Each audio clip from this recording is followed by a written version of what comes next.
Film His Only Son dilarang tayang di bioskop-bioskop Indonesia. Wakil Ketua Komisi 8 Bidang Agama, DPR RI dari fraksi Golkar Aceh Hasan Syazili meminta penayangan film His Only Son dihentikan. Film itu berkisah soal Abraham. Menurut pimpinan Komisi 8 DPR, cerita di film itu tidak sesuai dengan cerita Nabi Ibrahim versi Islam. Hal senada juga disampaikan anggota DPR RI fraksi P3 Syaifullah Tamliha yang mengaku sependapat penayangan film dihentikan. Harus dihentikan, ujar Syaifullah Tamliha kepada wartawan, Selasa tanggal 12 September tahun 2023. Menurutnya, hal ini perlu dilakukan agar tidak terjadi kegaduhan yang berunsur suku, agama, ras, dan antar golongan, sara.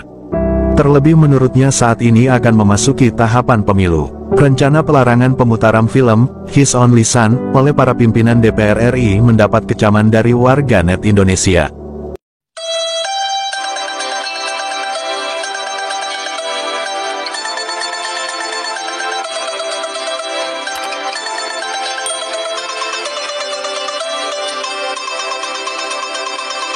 Alaihim Besya Muhammadiyah. Saudara-saudara, sekarang saya berada di depan gereja Hagia Sophia yang dahulu ketika jatuhnya Konstantinopel dan masuk dalam kekuasaan Muslim kemudian diubah menjadi masjid. Saat berdirinya negara Turki modern kemudian diubah menjadi museum dan baru-baru ini dikembalikan fungsinya menjadi masjid. Nah, saudara-saudara, saya ingin menjumpai para sahabat Bambang Nursena Center di tanah air karena pertanyaan-pertanyaan yang masuk kepada saya secara khusus tentang kontroversi film yang berjudul His Only Son. Film ini menceritakan tentang ujian iman kepada Abraham untuk menyembelih putranya yaitu Ishak. Ada seorang anggota parlemen Dewan Perwakilan Rakyat yang keberatan dengan peredaran film ini karena menurutnya film ini tidak senafas dengan versi Islam tentang pengorbanan putra Nabi Ibrahim. Bagaimana tanggapan kita? Saudara-saudara, dari sudut pandang hukum, sebenarnya Indonesia itu adalah bukan negara Islam, bukan negara agama, bukan negara teokrasi. Karena itu sebetulnya tidak boleh membawa satu pandangan keagamaan dan memaksakannya ke ruang-ruang publik. Kita harus membedakan antara mana forum eksternum dan mana forum internum. Setiap warga negara berhak untuk mengekspresikan keyakinannya, apalagi hanya berhak untuk mendapatkan tontonan yang sesuai dengan agamanya. Maka sebetulnya statement dari anggota dewan yang menuntut agar film ini ditarik dari peredaran itu sesungguhnya merupakan tuntutan yang bodoh dari sudut pandang hidup kebangsaan kita yang bernafaskan Bhinneka Tunggal Ika dan dasarnya adalah Pancasila, yang jelas bukan negara agama tetapi juga bukan negara sekuler. Bukan negara agama artinya Indonesia tidak didasarkan atas satu agama tertentu seperti sistem teokrasi. Bukan negara sekuler artinya dalam penyelenggaraan negara kita tidak boleh mendepak sama sekali asas-asas spiritualitas yang bersifat multi agama, multi keyakinan untuk menyelenggarakan Indonesia yang adalah sangat majmuk ini. Itu pertama dari sudut pandang hukum. Karena itu dalam konteks demokrasi, tuntutan yang semacam ini membahayakan kehidupan demokrasi. Yang kedua adalah mengenai statement bahwa anggota dewan ini mengatakan kalau versi film ini bertentangan dengan ajaran agama Islam. Mungkin dia kurang belajar agama Islam sendiri. Karena dalam Islam tidak ada versi tunggal tentang siapa putra Ibrahim yang dikorbankan. Al-Quran sendiri tidak menyebutkan nama anak yang dikorbankan itu. Di dalam Al-Quran hanya dikatakan fabasyarnahu bigulamin halim. Sesungguhnya Tuhan telah menggembirakan dengan Ibrahim seorang anak yang amat sabar. Dan anak yang amat sabar ini tidak disebutkan namanya. Tentu sebagai seorang non-muslim saya tidak boleh terlalu jauh mencampuri tafsir agama Islam. Yang ingin saya sampaikan bahwa di dalam Islam sendiri ada berkembang dua versi. Ada hadis-hadis yang meriwayatkan Iska, ada hadis-hadis lain yang meriwayatkan Ismail. Meskipun di Indonesia versi Ismail ini lebih populer dan lebih dianut banyak orang, tetapi tidak mengurangi fakta bahwa di Islam sendiri kontroversi tentang Ismail atau Iska itu belum selesai. Nah, sementara itu pada pihak lain ada fakta yang harus diungkapkan, bahwa putra Ibrahim yang nyaris dikorbankan Iska itu bukan sekedar pandangan agama Kristen, tetapi pandangan sejarah lebih dari satu agama. Minimum bisa saya sampaikan yang pertama adalah agama Yahudi yang berdasarkan Taurat yang dibaca oleh saudara-saudara kita yang beragama Yahudi, disebutkan dalam Sefer Beresit 22 ayat 2 jelas di situ adalah Iska.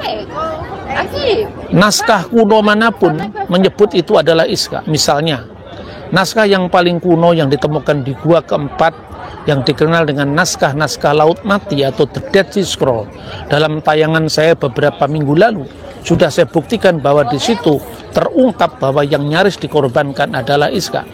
Sampai naskah Masoretik yang menjadi standar dari naskah terlengkap dari abad 9 Masehi sampai abad ke-11 itu adalah Iska. Ketika kekristenan mewarisi Taurat yang sama ini, yang kita sebut dengan Perjanjian Lama, tentu Taurat dengan kitab nabi-nabi dan kitab-kitab suci yang lain, itu juga dikatakan Iska. Ada satu komunitas keagamaan yang lebih tua lagi, yaitu orang-orang Samaritan atau orang-orang Samaria. Di sana juga mereka memiliki Torah Somron, Taurat Samaria. Di situ juga disebutkan Iska. Artinya naskah Laut Mati dalam bahasa Ibrani, naskah Masoretik dalam bahasa Ibrani.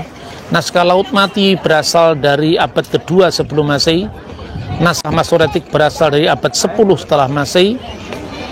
Dan naskah Samaria itu satu komunitas keagamaan yang lebih tua lagi, meskipun naskahnya tentu tidak setua komunitas yang kita kenal, itu juga disebutkan Iska. Dalam Kejadian pasal 22 ayat 2 dikatakan, Khahna et binecha et yehideka aser akhabta et yitsak wilehleka el eret hamuria. Ambillah anakmu yang tunggal yang kau kasih, yaitu Iska, dan bawalah dia ke tanah Muria. Satu-satunya perbedaan hanyalah pada kata-kata wilehleka el eret hamuria. Pada naskah Taurat Samaria dibaca wilehleka el eret hamuri, dan muri ini diartikan dengan Gerisim, berbeda dengan versi Yahudi yaitu Yerusalem. Tapi tentang nama Iska, naskah tua Ibrani manapun juga itu adalah sama. Yang kedua, jadi yang pertama itu adalah naskah Ibraninya di sana semuanya sama. Yang ketiga, ada tiga agama dari zaman yang berbeda-beda yang keyakinannya juga berbeda. Mereka sama-sama menyembah pada satu Tuhan, yaitu Shema Yisrael, Adonai Eloheinu, Adonai Echad. Tetapi orang Yahudi percaya bahwa Musa telah memberikan tempat yang nantinya itu adalah dikenal dengan Yerusalem. Tatkala kakek moyangnya yaitu Abraham bertemu dengan Melkisedek, yang dalam tafsir Yahudi disebut sebagai Sem, imam pertama di dalam hukum Nuh atau Sefa Misfot bin Noah, itu adalah Yerusalem yang dikenal dengan tanah Muria. Sementara orang Samaria yang menolak eksistensi kota suci Yerusalem menafsirkannya sebagai Gerisim yang berada di Nablus, wilayah Palestina sekarang. Jadi tiga agama yang berbeda. Satunya percaya Yesus sebagai Mesias, yaitu Kristen. Satunya tidak percaya. Satunya tidak percaya Yerusalem sebagai tempat suci mereka, tapi ketiga-kitanya mengatakan Iska. Yang kedua, ini juga diperkuat lagi dengan bukti yang ketiga, naskah-naskah kuno manapun juga dalam terjemahan. Dan terjemahan itu dilakukan baik orang Yahudi, orang Kristen dalam sepanjang sejarahnya. Misalnya dalam terjemahan bahasa Aram, Banyak naskah yang diterjemahkan dalam bahasa Arab, misalnya Targum, baik Targum Onkelos, Targum Yerusalmi, Targum Neofiti, semuanya mengatakan Iska, dan itu dibaca oleh orang-orang Yahudi. Ketika kekristenan muncul, kekristenan mewarisi warisan besar Yahudi Helenik di Alexandria yang dikenal dengan Septuaginta dalam bahasa Yunani. Di sana juga dikatakan Iska. Ketika naskah Latin pertama kali diterjemahkan yang dikenal dengan Old Latin atau Vetus Latina, kurang lebih dari tahun 120 setelah Masehi, di sana juga Iska. Lalu naskah di dalam bahasa Aramaik tapi terbitan Kristen, misalnya Old Syriac, Vetus Syria, dan satunya lagi Pesito atau Pesita, di sana juga dikatakan Iska. Jadi artinya problem ini bukan problem agama-agama kuno dengan naskah-naskah kuno yang usianya ribuan tahun, tapi sesungguhnya adalah problem dalam umat Islam. Karena itu harapan saya melalui pertemuan singkat ini, sekaligus saya ingin mengajak marilah kita beragama secara dewasa. Kita tidak boleh memaksakan sudut pandang agama kita, apalagi di ranah publik di mana Indonesia itu adalah masyarakat yang sangat majemuk, dan para leluhur bangsa ini telah mewariskan kepada kita sesanti Bhinneka Tunggal Ika, berbeda-beda tetapi satu. Nah saudara-saudara, karena itu pemaksaan pandangan agama tertentu ke ruang publik ini benar-benar bertentangan dengan nafas Bhinneka Tunggal Ika dan Pancasila kita sebagai dasar negara. Bung Karno ketika genting-gentingnya agresi, ketika Belanda masih terus mengincar kedaulatan Indonesia yang baru diproklamirkan pada tahun 1945, ketika itu di Jogja, Bung Karno sempat masuk ke satu gereja GPIB yang disebut GPIB Margoyudan. Dalam catatan media saat itu, Bung Karno sempat mengemukakan harapannya kepada masyarakat Indonesia yang baru merdeka. Apapun agamamu, Islam, Kristen, dan agama Hindu, Buddha, tetapi sentosakah engkau dengan pilihanmu masing-masing. Artinya memilih Kristen, memilih Islam, memilih Hindu, memilih Buddha, itu adalah urusan yang sangat personal. Tetapi negara tidak bisa didirikan di atas satu agama tertentu.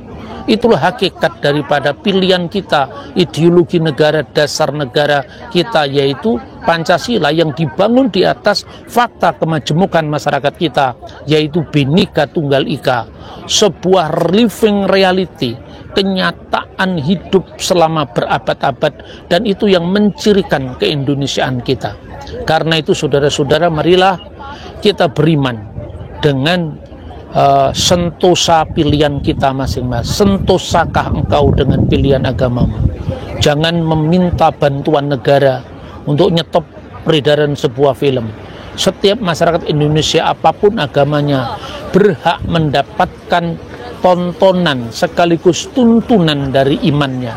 Apalagi film ini tidak hanya berbicara tentang sudut pandang satu agama, yaitu kekristenan, tapi lebih merupakan sudut pandang sejarah agama-agama tua, seperti naskah-naskah tua, mulai dari naskah Dead Sea Scroll sebelum Masehi sampai naskah terbaru. Tidak ada kontroversi di sana. Selesaikan kontroversi tafsirmu tentang Ismail dan Ishak, dan jangan memaksakan pandanganmu ke ruang publik. Semoga harapan saya dari Istanbul, dari tempat di mana perjumpaan agama-agama besar ini juga pernah terjadi, itu bisa menjadi rujukan bagi kita untuk kita semakin bijak dan arif dalam menyikapi perbedaan. Salam Bhinneka Tunggal Ika, berbeda-beda tetapi satu. Terima kasih.